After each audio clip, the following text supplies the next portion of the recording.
Good evening, Lemon Nation. I know we are not the faces you wanted to see. Don is unfortunately still dealing with a family emergency. We also unfortunately don't have any updates on that matter just yet. As I've told you all day today, all day yesterday, the moment we do have developments, we will share them with you. But I assure you that we're relaying all of your well wishes, all of your prayers, and they mean the world to Don. He's going to be back soon. He's okay.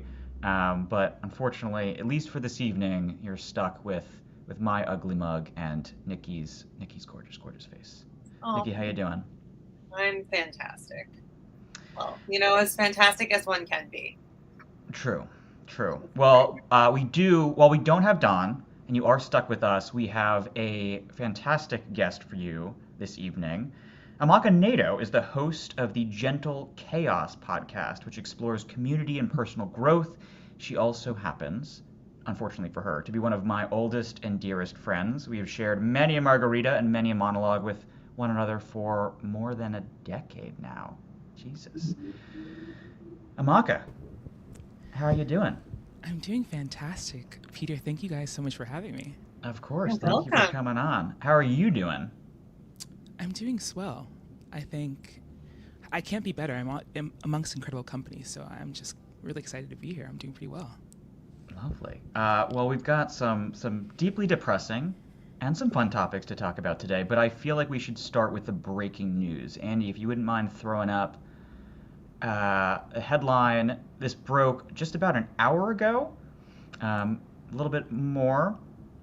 The Supreme Court is allowing Trump's ban on transgender folks in the military to take effect while court challenges continue to take place. None of us are lawyers, unfortunately, so we cannot dig into the nitty-gritty of this. I believe it was a 6-3 decision, though, very short. The liberals, the folks that you would expect, dissented. Any top-line thoughts, guys, just on this, on the fact that MAGA, Trump in particular, is so intent on denying patriotic Americans who are willing to put their lives on the line to defend this country from doing just that. It strikes me that they didn't offer any justification, any reasoning. I mean, well, we know what it is. It's bigotry. But normally they would offer some kind of reasoning behind their ruling. Yeah, I think Mox, any thoughts? it's shocking, and I think it goes to once again open the eyes of how quickly a single person can dismantle and change, the American government and the things that have been in place. So I think it's really disheartening, but I'm interested to see what some more justification and explanation around it will be. Yeah, and as I said, this will be an ongoing fight. We're hoping to have friend of the show Monique on later this week, so she can discuss what this means, what the implications are, so on and so forth. But for now, we'll put that aside, and we'll talk about the true shit show of the day, which was the Oval Office meeting between Donald Trump and Canadian PM Mark Carney, recently elected. Let's get a little bit of a taste of the clown show that was. This is Trump ranting and raving about how the U.S. doesn't really need Canada at all, to Mark Carney's face. We want to make our own cars. We don't really want cars from Canada. And we put tariffs on cars from Canada, and at a certain point, it won't make economic sense for Canada to build those cars. And we don't want steel from Canada because we're making our own steel, and we're having massive steel plants being built right now as we speak. We really don't want Canadian steel, and we don't want Canadian aluminum and various other things because we want to be able to do it ourselves. And we, because of, past thinking of people, we have a tremendous deficit with Canada. In other words, they have a surplus with us. And there's no reason for us to be subsidizing Canada. Canada's a place that will have to be able to take care of itself economically. I assume they can. I will tell you that Trudeau, when I spoke to him, I used to call him Governor Trudeau. I think that probably didn't help his election. But when I spoke to him, I said, so why are we taking your cars? Why are we taking we want to make them ourselves.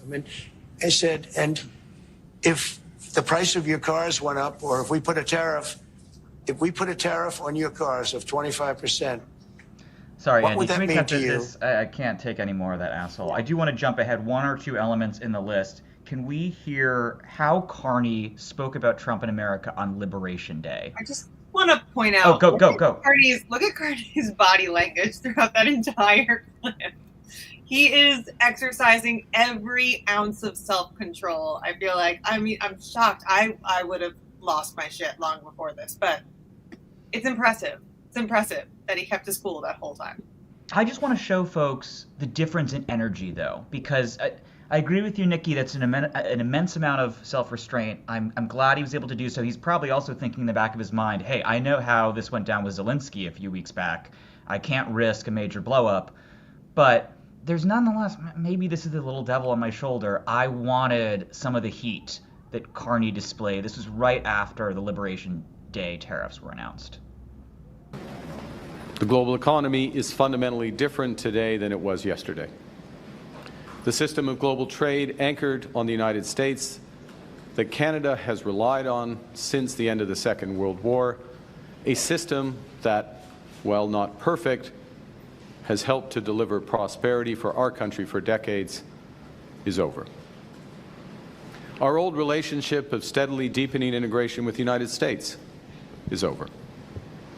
The 80-year period when the United States embraced the mantle of global economic leadership, when it forged alliances rooted in trust and mutual respect, and championed the free and open exchange of goods and services, is over. Well, this is a tragedy. It is also the new reality. We must respond with both purpose and force. We are a free, sovereign, and ambitious country. We are masters in our own home. So we'll play a little bit of Carney in the Oval Office in a second, because he did have one moment of real pushback, but for the most part, he just allowed Trump to monologue, to rant and rave about how Canada sucks and how they need us and we don't need them. And I'm just curious for your guys' thoughts. Am I letting my emotions get the better of me and wanting Mark Carney to stand up to this asshole? Or was this the right strategic, the right diplomatic play? Because Carney does not want to be, Zelensky as of about a month ago. I think the juxtaposition between the two of them really sets Carney up on like a moral high ground a lot. So I think there's a lot of restraint that he shows, and it makes a lot of sense. It's like, if you start arguing with a crazy person, nobody knows who the crazy person is. So he's really distancing himself from that in the way that he conducts himself. So I really believe that's why he kind of keeps his cool. I can't imagine the conversation being like that behind closed doors, but his restraint he shows, on camera is incredible. Yeah, I agree. I think, like you, Peter, I wanted to see it, but that's just because I want people to fight against Trump. And I want to see that pushback, but I also understand that that is coming from a place of like anger, and it's probably not the best move and could put the entire nation of Canada in a bad position if he were to do something like that. So I understand. I do think that he compelled himself in a manner that it placed him on the high ground next to Trump easily. So I think he did the right thing. Yeah, I'm trying to find the comment, Amaka, but someone did say that you have ASMR voice. They're big fans. I get that a lot. That's one of the reasons why I started a podcast. But as I alluded to a second ago, and I really loved what both of you had to say, Carney did push back. It was very limited. It was very short. But let's give Carney credit for the one bit of oomph that he displayed in the Oval Office. Andy, can we play Carney saying that Canada is definitively not for sale? Well, if I may, as you know from real estate, there are some places that are never for sale. That's true. We're sitting in one right now, Buckingham Palace that you visited as well. That's true. And having met with the owners of Canada over the course of the campaign last several months, it's not for sale, won't be for sale ever. But the opportunity is in the partnership and what we can build together. And we have done that in the past. And part of that, as the president just said, is with respect to our own security. And my government is committed for a step change in our investment in Canadian security and our partnership, and I'll say this as well, that the President has revitalized international security, revitalized NATO, and us playing our full weight in NATO, and that will be part of it. And they have, I must say, Canada is stepping up the military participation because Mark knew, they were low, and now they're stepping it up, and that's a very important thing. But never say never. Never say never. Never say never. And then him immediately going, never. I love how Carney sort of gave Trump a compliment sandwich. Do folks in the chat know what a compliment sandwich is? It's when you have to deliver some criticism. You have to tell someone something they're not going to want to hear. So you lay it on thick at the beginning, and then you issue the criticism, and then you have a compliment at the end just to soften the blow a bit. I felt like that's what he was doing there. And then Trump said, no, never say never. We're fucking going to take you over. Yeah, you can see he's like a true politician and a true wordsmith in the way that he's approaching his interactions with him. And I think when you put those two against each other, you see who comes out at the minimum on a moral high ground and with like a sentiment much more positive.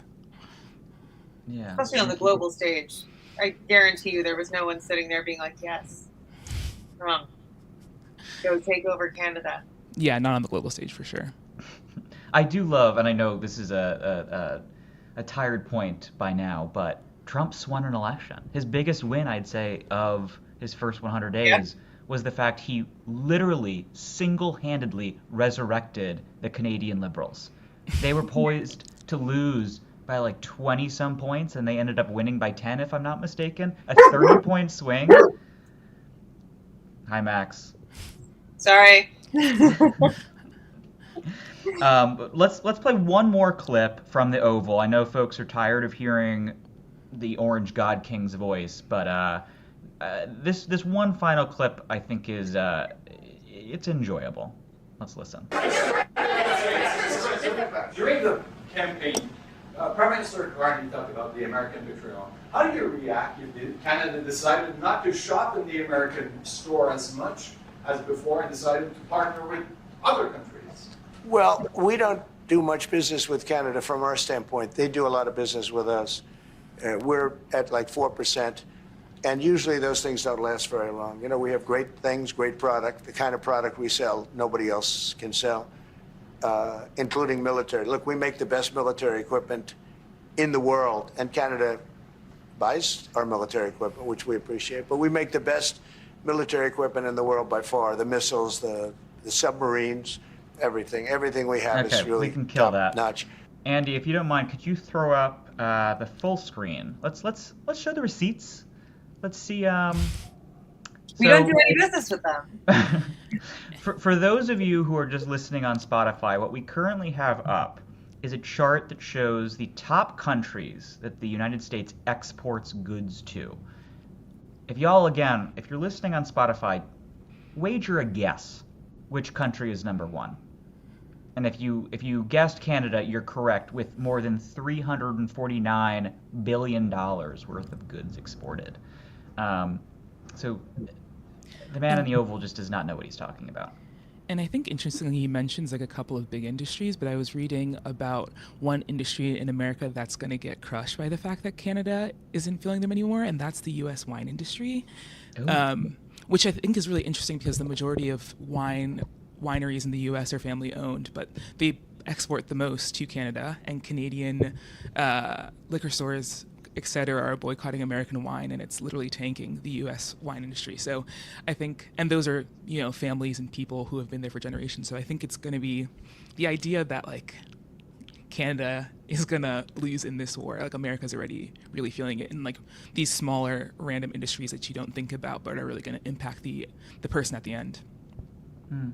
Nikki, we've talked quite a bit with a number of guests over the last week about how America's small business sector is going to be utterly obliterated by these tariffs if something new doesn't change soon. 100%. Do you think that's setting in yet? Do you think people have really, because we talked this morning about how we won't, most Americans, unless you're a small business owner, most Americans won't quite feel the effect of the tariffs until the third or fourth week of May.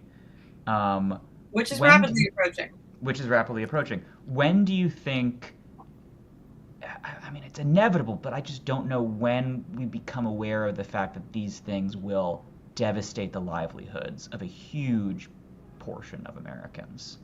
I think we are already seeing it. I mean, we're seeing, we aired the interview with that small business owner who made the dog harnesses and the products for your pets.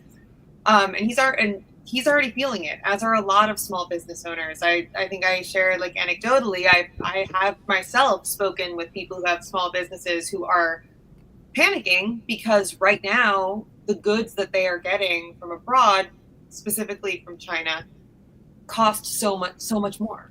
It's their operational costs have gone through the roof. They can't stay operational. They can't keep open. It's not going to happen. And if they even do manage to get all of their product here by paying these tariffs, they're going to have to raise that cost for the consumer. There's no way that they can absorb that. And so we are, in a matter of weeks, we're going to start seeing that on the shelves. It's going to start with small businesses because they're not going to be able to absorb any of that cost. And they probably don't have as much of a stock piled up. But sorry, I just love. Don't be a panickin', Nikki. Being a panickin' here. Thank you for that, May Money. I raised on the show. I raised in the show this morning the fact that I was listening to a podcast where the host was chatting with a small business owner, and he had explained that given the 145% tariffs on China, that was put in place while he already had about $60,000 worth of goods on a freighter coming to the U.S. And what he said is, this is nearly verbatim, the only way that my small business does not completely go under, does not file for Chapter 11, is if the ship sinks. Because he can't send the stuff back. He doesn't have the money to pay for the tariff when it comes into port. It's just a really, really tragic situation. All right, guys, we're approaching the 20-minute mark, so I want to remind you to please like and subscribe. We're all feeling for Don right now. We miss him. We can't wait for him to get back. He's dealing with a family emergency, and we'll provide you with more updates the moment that we have them. But yeah, in the meantime, please give him love on social media. Please hit that like button. Please hit the subscribe button. Please become a member if you want to. And then, Nikki, do you think maybe we can pay some bills? Yes, we have to. Yeah. Yes, we have to. But it's okay because we got some great sponsors. So the Don Lemon Show is brought to you by Shopify. So Shopify is a commerce platform. Now, when we're young, we all have dreams. We all dream about being something like an astronaut or a princess or a prince or something fantastical. But then sometimes you get a little older and your dreams kind of shift. And maybe you're starting to think about running your own business. But you might be nervous about, how do you make a website? How do you set up a payment system? How do you design a logo? How can you advertise to new customers? And that can be overwhelming and very confusing. But that's where our sponsor today, Shopify, comes in. So the origins of this podcast, just like that, were at one point a dream. And starting your own business is something that a lot of people aspire to. But too many of us let that remain just a dream. So don't hold yourself back by thinking, what if I don't have the skills? What if I can't do it alone? Turn those what ifs into why nots with Shopify. Shopify is a commerce platform behind billions of businesses around the world and 10% of all e-commerce in the US, from household names to brands that are just getting started. Our team here, we are working on getting our merch out to you guys. We will have updates on that for you hopefully soon. And when we do that, we will be using Shopify. And you might be thinking, what if I can't design a website? Well, Shopify has got you covered with that, with some beautiful ready-to-go templates that can match your brand style. You can get help with everyday tasks like enhancing product images, writing product descriptions, generating discount codes, and using Shopify's AI-created tools that are specifically for commerce. If you're worried that people haven't heard about your brand, Shopify can help you find customers with an easy-to-run email or social media campaign. And if you get stuck, Shopify is around with advice with their award-winning 24/7 customer support. So turn those dreams into Sign up for your $1 per month trial and start selling today at shopify.com/lemon. Go to shopify.com/lemon. That is shopify.com/lemon, and turn your dreams into you. Our program today is also brought to you by BetterHelp. And that's something that this is an important one. Like with everything going on in the news today, it's important to protect your mental health. And even while awareness around mental health is getting better, there's still a long way to go. A recent survey found that 26% of Americans have avoided mental health support due to fear of judgment. So May is actually Mental Health Awareness Month. So let's encourage everyone to take care of their well-being and break that stigma. Seeking out help can feel like a monumental task, but BetterHelp is there to work with you. And I personally know that finding a therapist is daunting. It's expensive. It can be inconvenient, but BetterHelp is there to help you. Their therapy is fully online, making it far more accessible, affordable, and convenient than in-person therapy. They serve over 5 million people worldwide and have over 10 years experience matching people with therapists from their diverse network of therapists, which has over 30,000 licensed professionals with a wide range of specialties. With BetterHelp, therapy is in reach and your mental health is worth it. And with today's divisive, overwhelming, and often very hurtful environment, taking care of yourself has never been more important. So we're all better with help. Visit betterhelp.com/DonLemon to get 10% off your first month. That's BetterHelp, HELP.com/DonLemon. And I also see a lot of people in the chat, again, asking where Don is. Don is dealing with a family emergency. He will be back with us soon. He is okay. And we don't currently have any updates that we can share with you, but when we do, we absolutely will. I know that we are not Don, but in the meantime, we're here to spend some time with you, share the news, and hopefully chat, become Lemon family. Yeah. Nikki, I saw a few people in the chat say, one, that you're beautiful, and two, they would like to know the shade of your lipstick. Oh, I saw a couple of those comments. It's actually just like a lip liner with like Burt's Bees tinted. Never go wrong with Burt's Bees. She's affordable, guys. Sorry, guys. So we opened the show with one story that was absolutely infuriating, and now we're going to move on to another story that was absolutely infuriating. Yeah. So let me provide just a little bit of context before we get into some of the elements. An online fundraiser purported to be for a woman in Minnesota who admitted in a viral video to calling a child, reportedly a 5-year-old child, the N-word in public, has garnered nearly $1 million in donations, many of which came with comments espousing horrific white supremacist views. Many of the racist comments were posted by anonymous users or those with racist handles, and even some seem to refer to Nazi symbolism.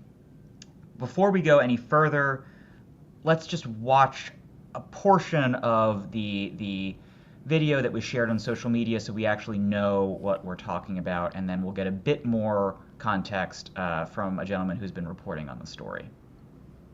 It is my own business. You call him a Okay, why don't you have the balls to say it right now again? Okay. All right, that's what you say.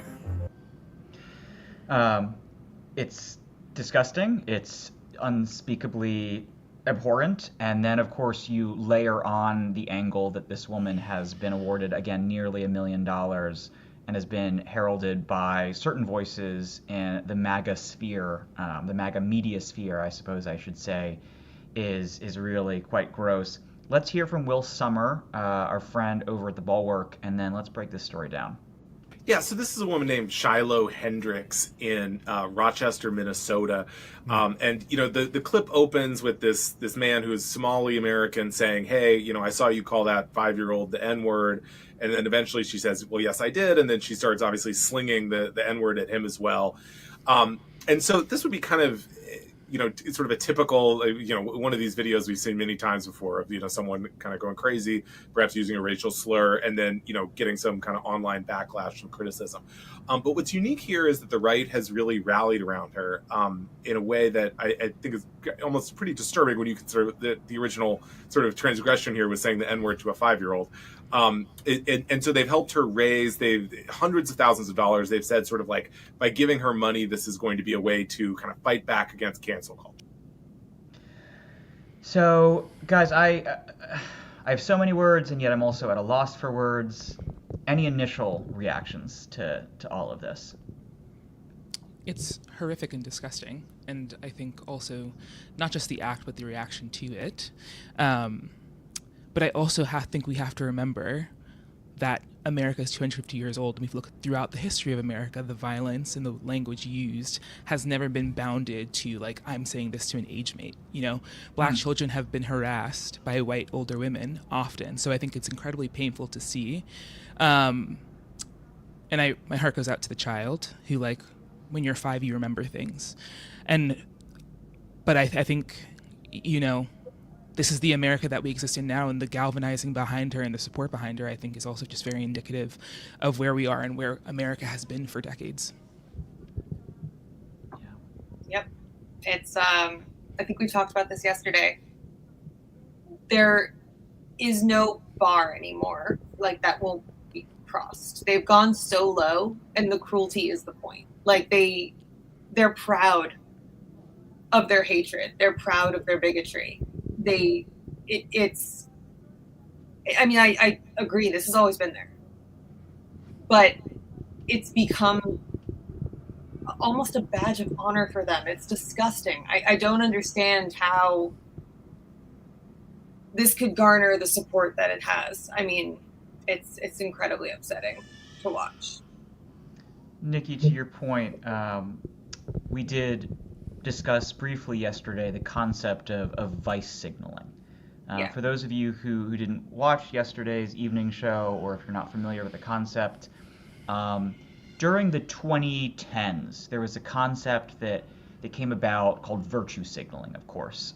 Many people used it derisively, and it described when folks, often celebrities, often everyday people posting on social media, would, sometimes in ways that were a bit ostentatious or a bit irksome, would really go out of their way to try and convey that they're good people.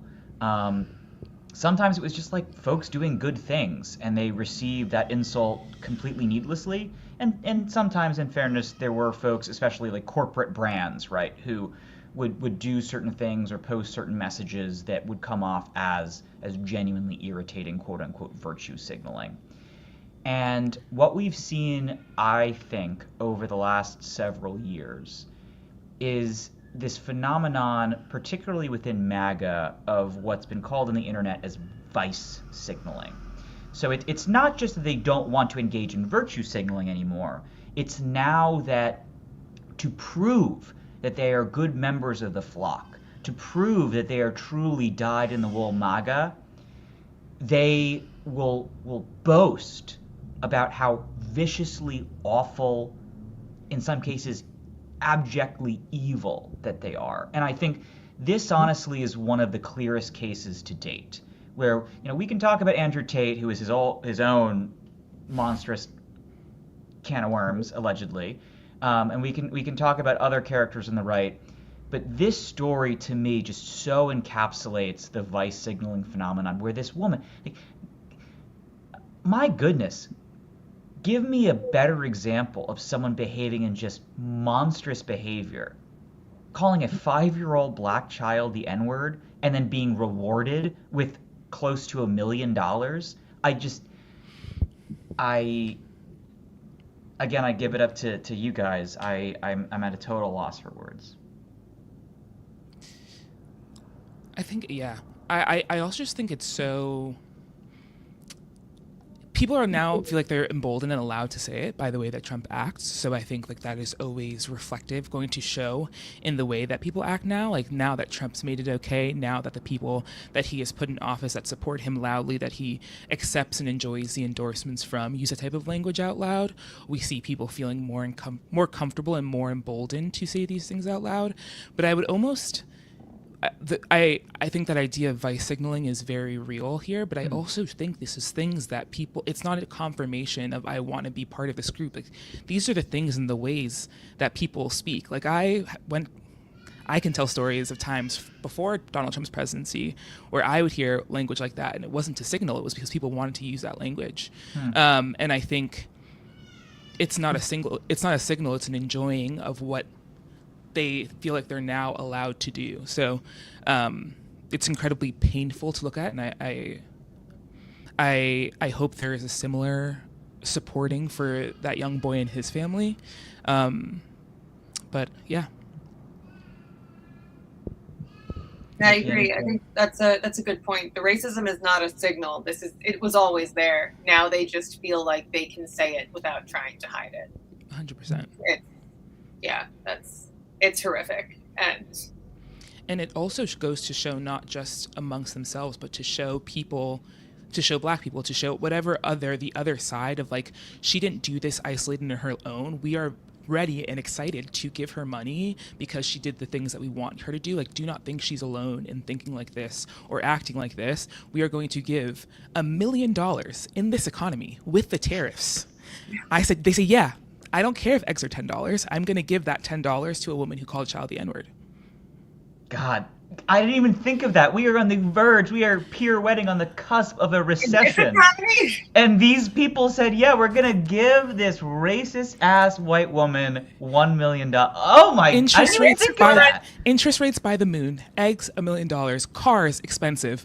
Importing taxes, doesn't matter. I'm going to give a racist woman money because I want people to know I am genuinely so overjoyed, and I want you to know that I will put my funds behind the fact that somebody is wicked.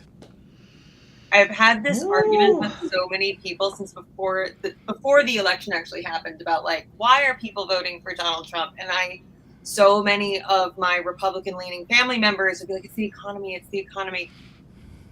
It's racism. That was such a huge factor. And even the people that didn't believe it in themselves, they decided that racism doesn't matter. They made that call that like, well, no, it's for the economy, but you don't care. You don't care that this party is outwardly racist, like dangerously so. 401ks are actively tanking right now. Yes, like people will not be able to retire. It was never about the economy. Yeah. It was about the fact that people are emboldened with this idea of like, oh, he's going to get out Mexicans. And half the people, and then people getting deported or people are getting their visas rejected are Canadian. They're like, wait, I'm white. This wasn't supposed to happen to me. People aren't getting it. Like, it's never about the economy. No, it wasn't. It never was. This was about being able, I think didn't we have someone on discussing, this was how many people just wanted to be able to say slurs again. Yes, like, yes. They just wanted to be able to use this hurtful language, and they felt like for some reason liberals weren't letting them do that. I mean, there's never been a law against it. No one's going to arrest you if you want to be a piece of shit. But like, yes, I think a lot of people went that way just because they wanted to be able to be a piece of shit without consequences.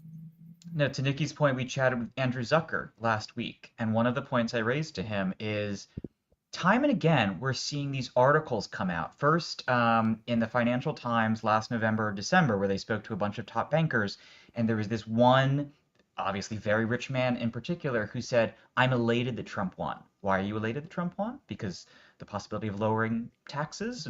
Because of the possibility of bank regulations going away? No, it's because he gets to say the P word and the R word again. R slur, I should be clear. And then fast forward about a month, you have a very splashy cover article for New York Magazine titled The Cruel Kids Table. And all throughout it, you have folks quoted as saying, I'm so excited to say the R slur again. I'm so excited to start using gay as a synonym for dumb or stupid or lame again. And I do think that this is one of the chief motivating factors among the MAGA base. They want just zero ramifications, zero social uh, consequences for engaging in abject, monstrous cruelty. And I think the most unfortunate thing is the English language is so vast and complex. Like, you guys just couldn't find a different word. Like, I don't know. There's just a lot of other words that, like, you could have tossed around and made a thing, but they didn't. They just had to get back the old one. So, well, their vocabulary. Just saying, people that voted in that direction. And they're closing the library, so they can't get dictionaries anymore. Exactly. Well, let's this has been so good, but I want to hear, unfortunately, from someone who is heralding this woman. Let's dive ever so briefly into the mind of the MAGA media right, who is boosting this woman, who is claiming that she's a hero, who is actually encouraging people to send her money. Let's hear why he's saying that. It's Matt Walsh over at the Daily Wire. This is the most devastating attack on cancel culture that we have seen, possibly ever. Shiloh Hendricks has, without really trying, effectively ended cancel culture. As Mark Dice said in his video about the incident, Shiloh is the final boss of cancel culture, or maybe rather the final boss that cancel culture has to fight. And I think that's right.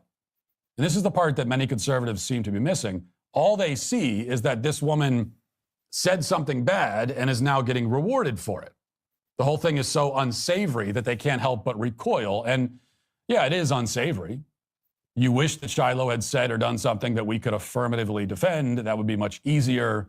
Nobody wants to affirmatively defend cussing out a 5-year-old, even though I don't think the kid's actually 5.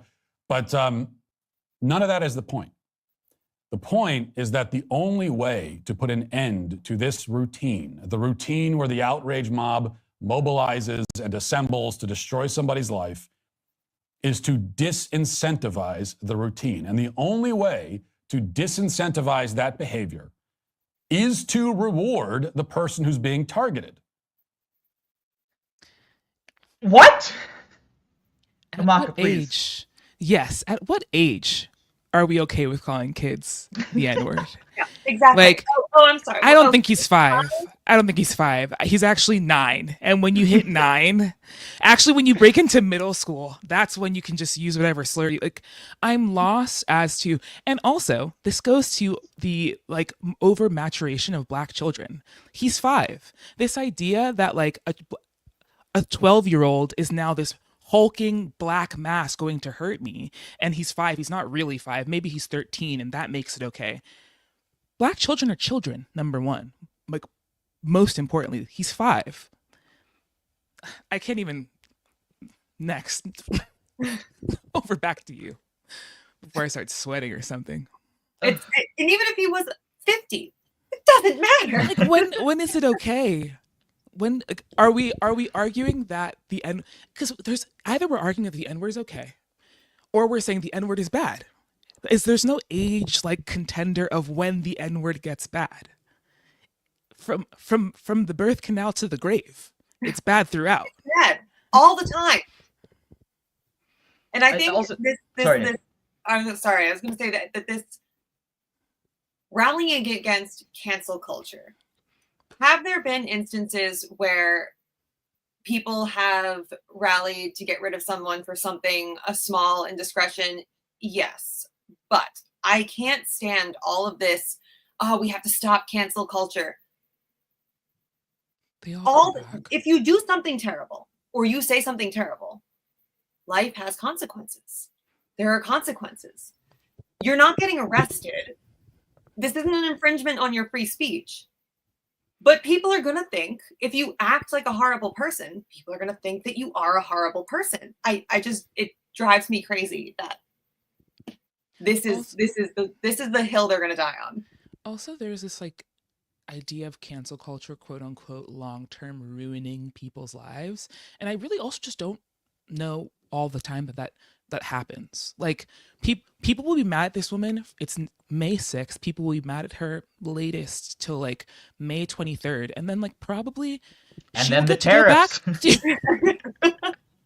And then it will cost her 145% more to buy a car. So then she will have nothing else to do. So I mean, look at pretty much everyone in the cabinet right now, in Trump's cabinet, and Trump himself.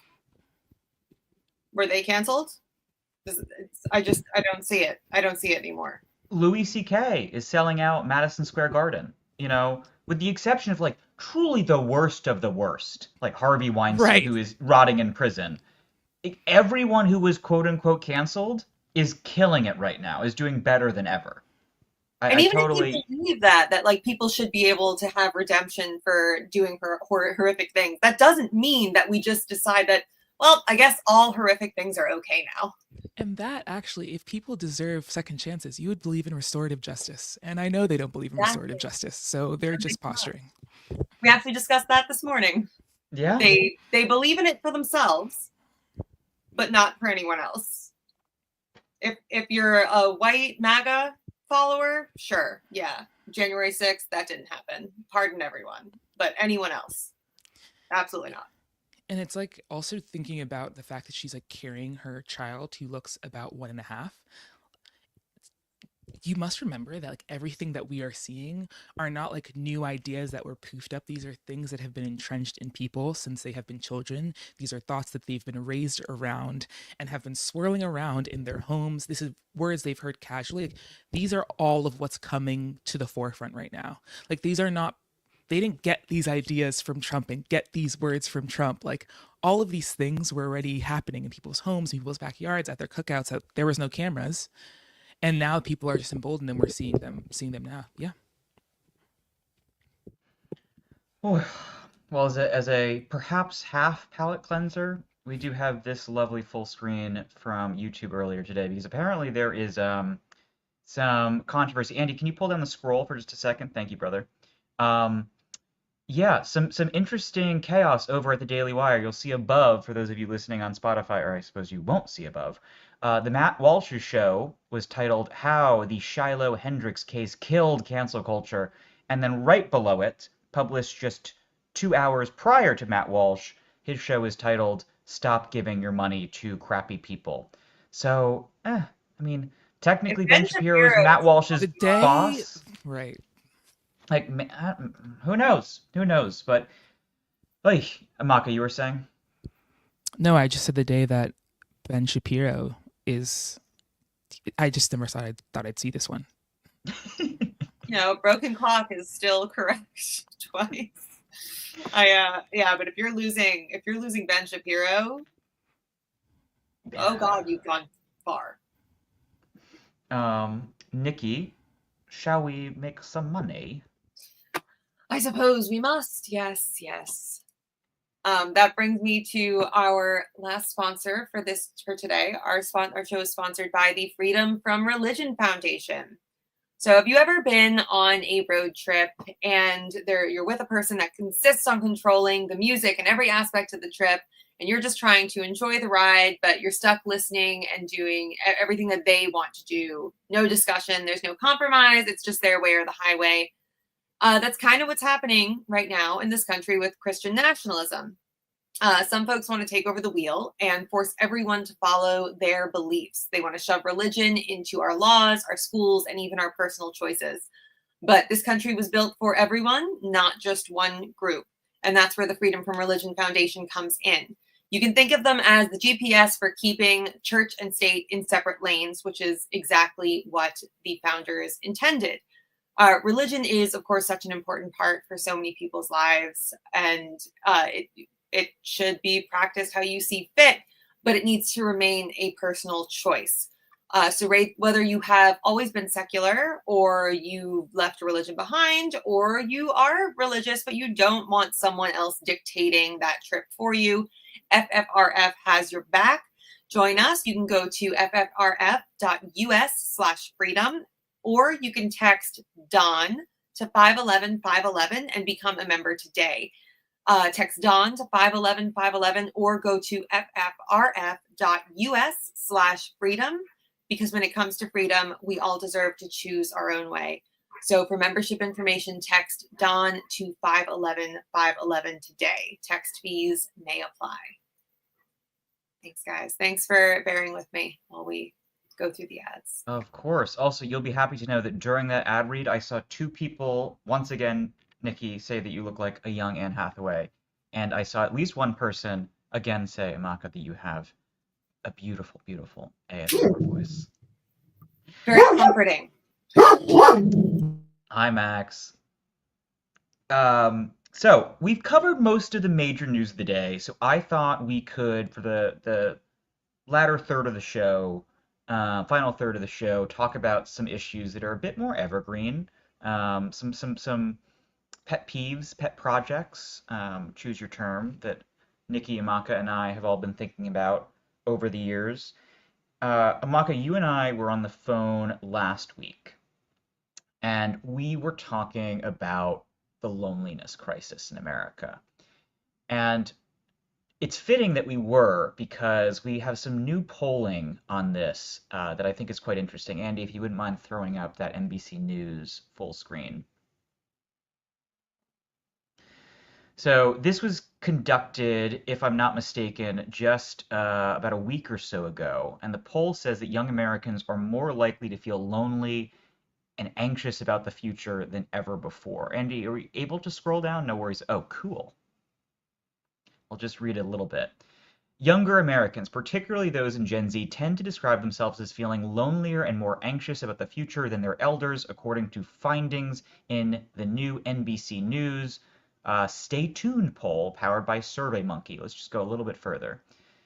29% of U.S. adults under age 30 say they feel lonely or isolated from those around them all of the time or most of the time. Similarly, 26% of the next oldest generation, or those ages 30 to 44, say they feel lonely or isolated all or most of the time.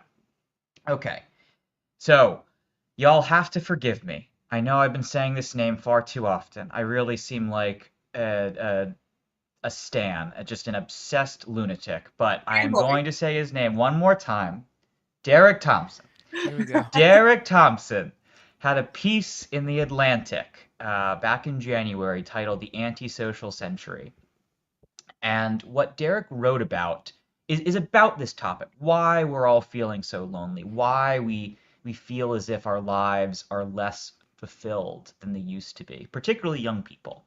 And I will shut up in just 1 second. Before I do, what I'll say is his central thesis is that there are 3 circles to human socialization. The first circle, second circle, and third circle. The first circle, it's your best friends and family. Second circle are the folks in your community. It's your neighbor. It's your bodega guy. It's your mailman. It's your babysitter. It's folks like that.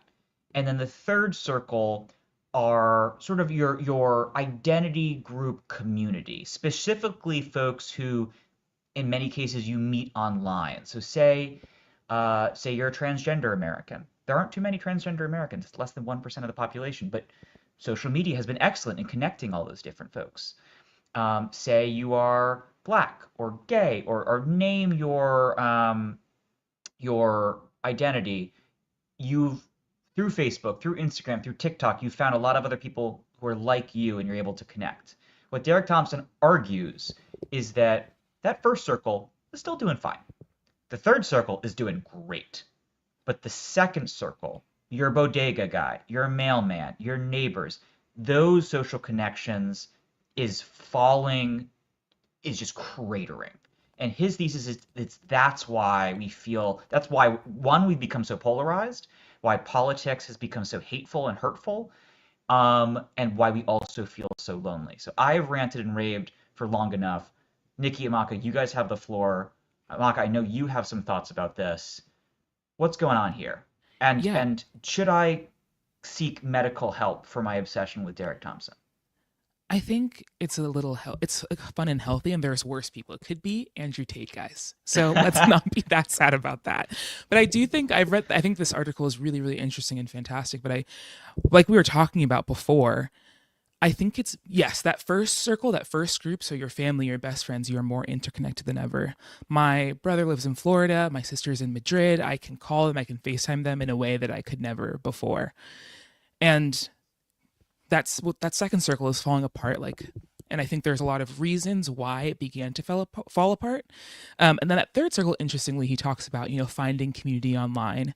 And I do think for like, I'm going to say there's a generation of like I would say maybe millennials who, like, when the social media was first becoming a thing, were very engaged. So they would share themselves and then also like look in and be part of something. But I do think the interesting part is that I feel like for a younger and younger generation, with their primary platform being like a TikTok or a YouTube or something like that, or a Twitch where they're watching streams, often they're just watching it and they're not actively participating. Like when you think about the word community and like online community, you have to actively engage to be part of community. So if I'm just watching something, I'm not actually a part of that community. And I just check in when it's fun for me and I check out whenever I want. And I think that's the big issue of why the internet as a third space or these online communities are such an issue for younger and younger people. They don't actually actively participate in it. They watch other people live their lives on it. So like I'm part of I know that somebody similar to me or somebody that shares the same affinities as me exists. However, I don't do anything to contribute to that community. I'm not participating in it. But I'm spending all of my time looking at people who are doing things, part of things. And then the ramifications that has, I think, are huge. And then thinking about that second space, so like the people you physically see but don't necessarily have deep emotional connection or an affinity to, you don't speak to them, and then fundamentally you lose the muscle of being comfortable speaking to them. So like whenever you let something go for the first time, it kind of like compounds and builds. So if you didn't say hi to your neighbor the first time, now you feel like, oh my God, it might be even a little too late for me to start saying hi. So now the second time and the third time, and now you're like, oh, I can't start being nice. I can't be her friend now because it's been 3 months and I've never said hi, and that would be weird. And so I think what keeps happening, that's why that second space is constantly falling apart. And I think it's a muscle you build over time, and then that muscle atrophies. And so people are like, oh, I can't say hi to the person in my gym, or it would be weird because I never talked to my bodega guy before. And that allows like a lot of very isolating, very mean, very disembodied experience in wherever you are physically. You're not actually there because you don't really feel part of it. Nick, you're muted, sorry. Sorry, the dog was barking. Pulling a Don.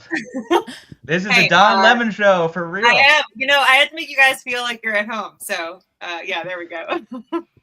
No, I was going to say everything you just said, completely on point. I agree 100%.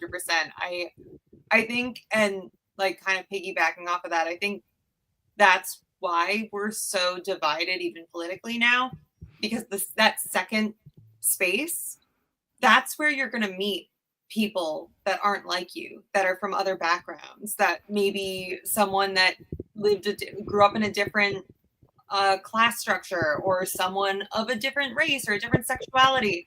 Often our family and our close friends are very much the same. And often when we search out groups on social media, we are looking to just join a group that we fit into, something like us. People rarely seek out other groups. And I feel like when you're interacting with people on the street, your neighbors, your bodega, that's how you meet other people. And because we've been cutting that off, people are becoming far more insular. I feel like people don't seek out people with differing opinions anymore. Exactly. And I think even more than that, when you think about like where we are right now, it's all about me. And I think the idea of like convenience and entertainment, and I want things to be convenient for me and very entertaining for me all the time, is a reason why people don't do these things. And so like follow me here, because that might seem like a big jump, but I think obviously you have to stretch yourself or you have to expend yourself in some way to interact with people you don't know. And you can't control or know what the interaction will be like. So I definitely don't know that like if I talk to this person, if it's going to be a good interaction, if it's going to be a bad interaction. So it's always going to be easier and more convenient for me to like keep my headphones in or keep my mouth shut or not help. And so over time, when you stop doing these things, it's never going to be convenient in the short term. It's never going to be as entertaining in the short term than like staying in and watching Netflix and ordering food to your front door, or like just keeping your mouth shut and keeping your headphones in. And so when you look at the short term, you're like, oh, I'm doing the thing that's most beneficial for me. And we've all decided that the thing that's most beneficial for me is what I'm going to go with. But over time, what we don't realize is like in the long term, that variability and like even though you don't know what the end of that interaction is going to be is what provides a lot of the robustness of life. And so I think we've a lot as a generationally and throughout American culture, I think it's happening across generations. So, but I think it's definitely been exacerbated by social media and just convenience and accessibility that has been really brought on our phones. We trade really short term excitement and enjoyment for very long term benefits. Nikki, can I ask you for a bit of wisdom? Uh, Because you have don't I'm not gonna spur anything up. Don't worry. But we've chatted before about just this topic. Shocker. Peter's talked about Derek Thompson before. And what you have More than you guys said. What did you say? more than you guys think. But Nikki, you told me, I think the first or second time I broached this idea, the three circles of socialization, you really I wouldn't say quite blew my mind, but shared something with me that I found so fascinating, which is yes, that third circle of socialization, the internet, Twitter, Instagram, TikTok, etc. It's great for connecting trans people. It's great for connecting black people. It's great for connecting foodies. But you know who also benefits from that third circle? You know who also gets better connected from that third circle? Take it away. Nazis, white supremacists. Um, it's we covered this a lot back when I was at Vice. So yes, that third circle is great to connect you with. You might be from a small town and you're struggling coming out with your sexuality and you're not meeting anyone else that's like you and it feels very isolating, but then you get online and you can find other people that are in your tribe and it feels better and it feels good to meet people that are like you out there. That same thing happens with racists. That same thing happens with bigots, where there was a day before we had this connectivity where, I mean, yes, it's always been there, but they may not have voiced it as much in their circle because they would have feared being a social pariah. And now they can get online, meet other people that have these same beliefs, and it just ping pongs. They're in an echo chamber and it gets worse and worse and worse and it grows. And we've seen that happening. We've seen that happening over the past several decades. And it's terrifying. And I'm not really sure how to combat it. I think even the FBI brought this up back when I think Obama was in, that the greatest threat right now to our country is white supremacy. And it's being fueled by a lot of these connections online. And I think it's really hard to figure out how to fix it because there's no really solution at scale.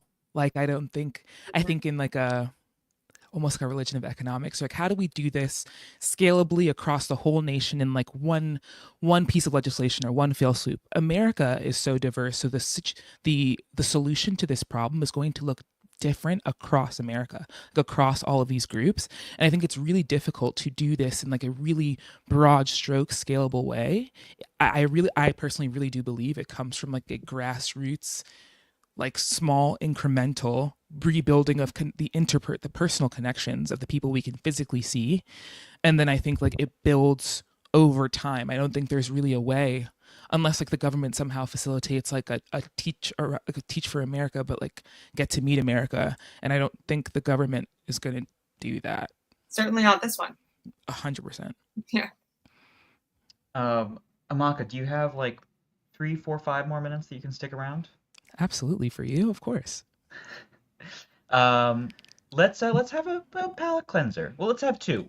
In a minute or 2, I'll ask you to bully me for a second to share an embarrassing factoid for the audience that Lemonheads can enjoy. But first, let's talk about the Met Gala.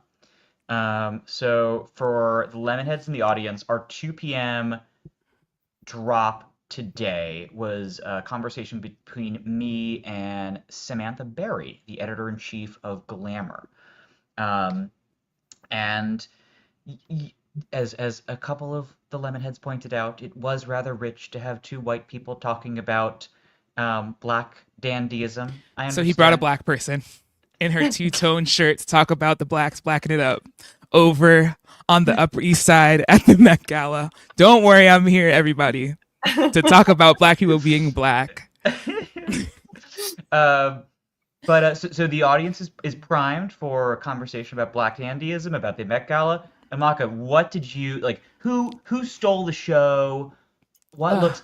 Samantha Barry did not want to talk about what looks did not quite cut it.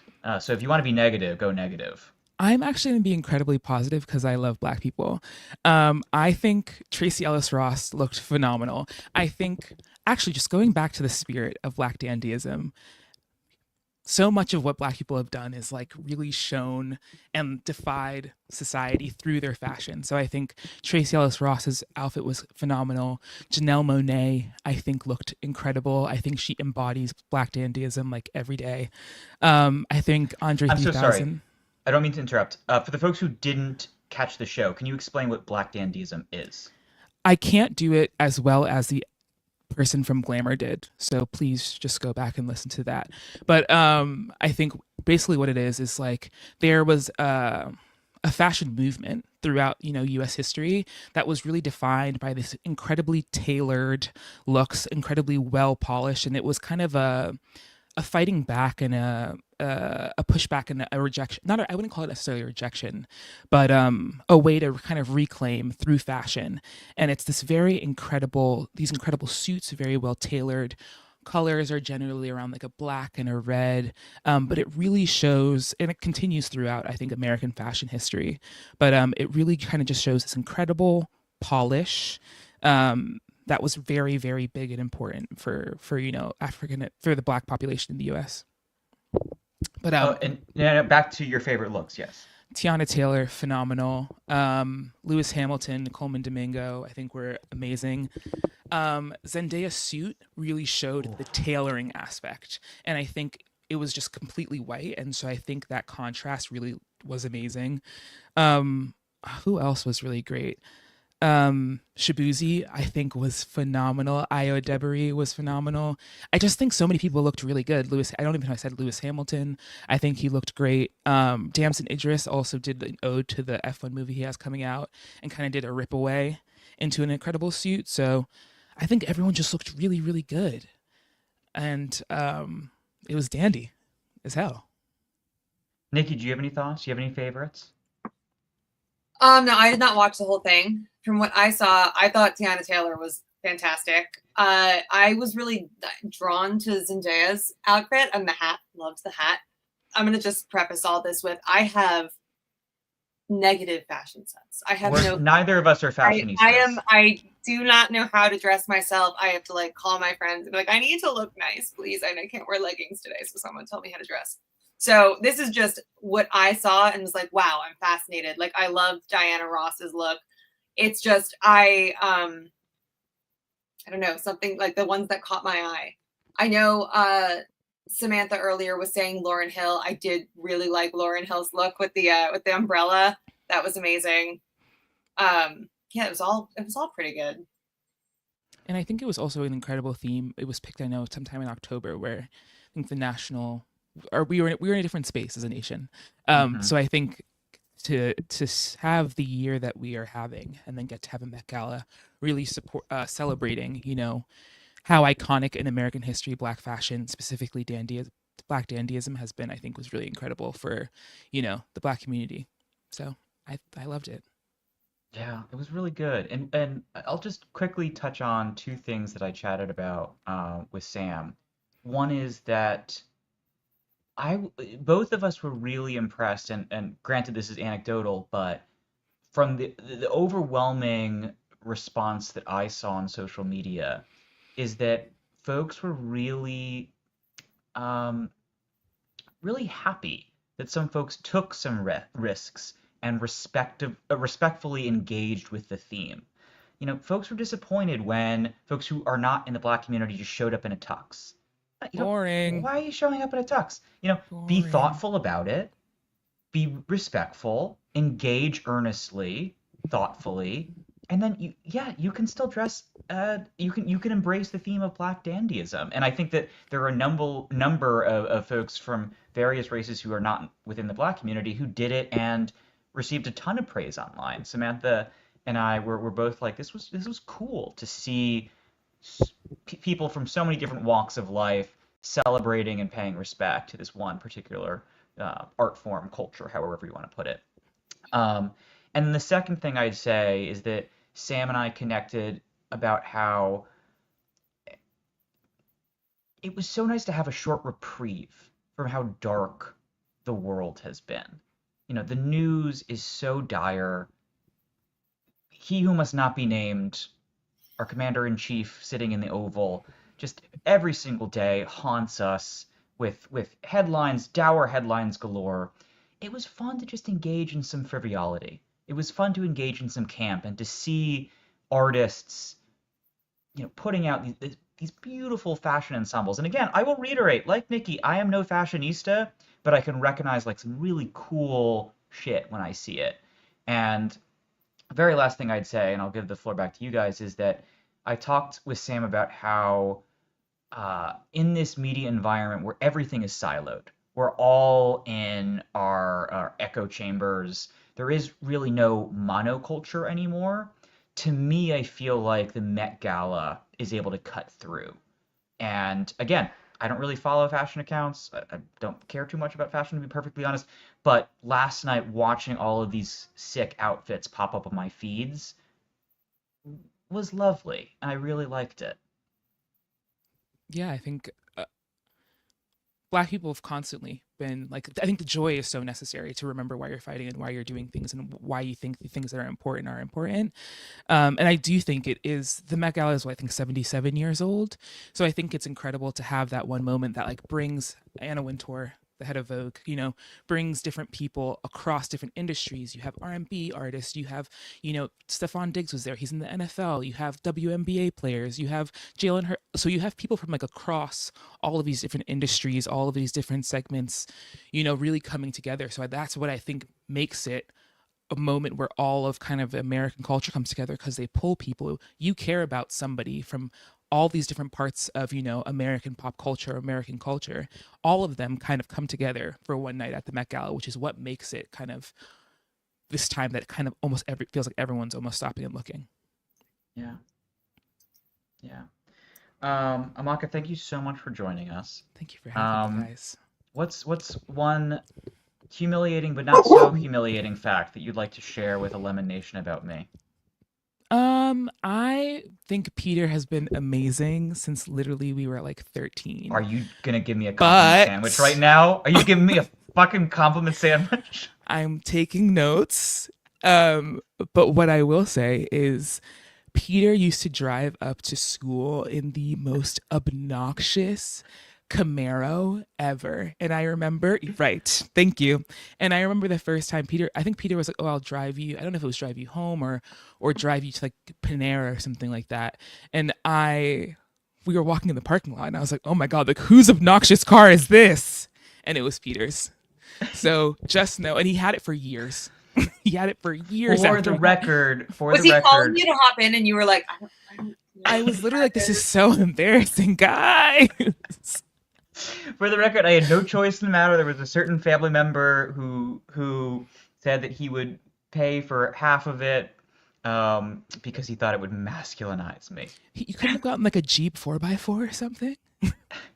Hey, you had a car. That at my high school, that would make you basically royalty. It didn't make him as cool as like it didn't have the cool effect that I think your family member wanted. No, it did not. It did not. Amaka, Mox, where can the people find you? Because they love you. They want some more ASMR content.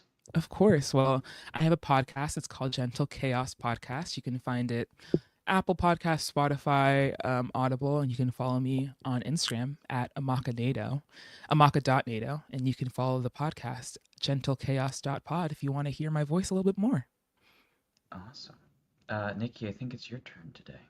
Oh, that's right, it is. Well, thank you, Lemon Nation, for being with us. Thank you, Amaka, for joining us. This has been fantastic. Love the sound effects. We will definitely be here tomorrow at 10 a.m. and we will give you updates when we have them. Again, just for anyone who missed it, last time we said Don is dealing with a family emergency. So he is unable to be on the show today. We are not sure exactly when he'll be back. And once we have updates, we will definitely let you know. He is okay. But right now, you're stuck with us. So, all right, everyone, just stop being inundated by the news for a minute and turn the TV off. Thanks everyone for watching. Your support means the world to us. So make sure you hit the like button and you subscribe to our channel to make sure that you never ever miss a video. We're live every day, 10 a.m. Eastern time. We drop even more content at 2 p.m. Eastern and 5 p.m. Eastern. And if you want more Don Lemon Show content, we'd love for you to become a member of the Lemon community, where you will receive access to special community posts. You'll get exclusive content and members-only live shows. So head over to our channel page or click the join button on this video. Again, thank you for watching. We appreciate your love and your support, and we will see you.